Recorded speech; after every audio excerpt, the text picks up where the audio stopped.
Well, it started on my 50th birthday. I wanted to give back to all the women that had made a difference in my life. And I'd met this man at the gym, and he's like, oh, come see what I do. And I'm like, okay. So I go, and he's throwing pots. He's a potter. He said, you know, I'm going to go over and roll out a slab of clay for you. You just do whatever you want. There's nothing more healing than working in clay. So I walked over, and the first thing I did was I made a cross. And I went, oh my gosh, this is it. This is what I want to do. Well, that slab made 110 crosses. Every one of them is different. And one day I said, you know, Lord, if you really want me to do this, I'm all in.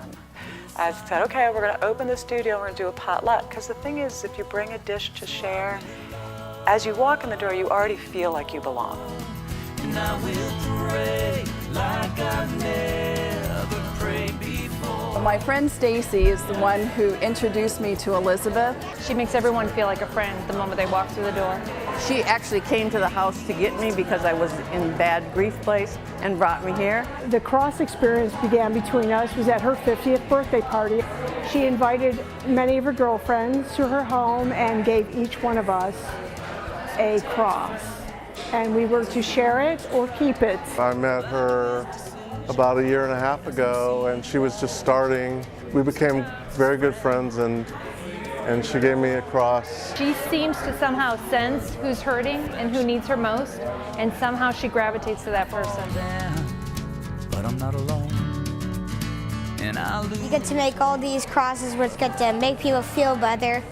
That you can be creative, you can have fun, you can laugh. I feel like today we all connect like with our phones and through social media, and we don't actually get together and like physically do things like make crosses and stuff. I get to meet people I wouldn't have met. It's a pretty fun event, and that they would enjoy it if they came. It helped me to start talking, which I was not doing. And that's what the magic is right here that these people are doing. One of my dear friends that is currently going through cancer, I gave her a cross as a symbol of hope. I gave the cross first to my mother and then to my daughter when my mother passed away, and my daughter has her cross. I have my dad's cross, and it's in my office at work with his picture, so I can look at it every day. The first cross that I gave away was to my daughter and her girlfriend. I actually gave it to my mother. One cross will speak to you, and you'll know who it goes to, and for some reason, that's what happens to me. It feels like, wow, all these people really care about Jesus and all these people. You share your stories. And it's all a healing process. It's wonderful to watch.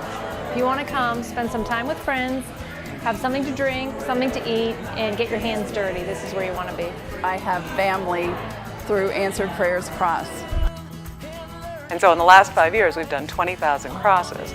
They've been registered in 49 states and 16 countries around the world. And every single one of them has been made here in St. Pete. Every morning I wake up and I say, really, Lord, get to do this again? Thank you.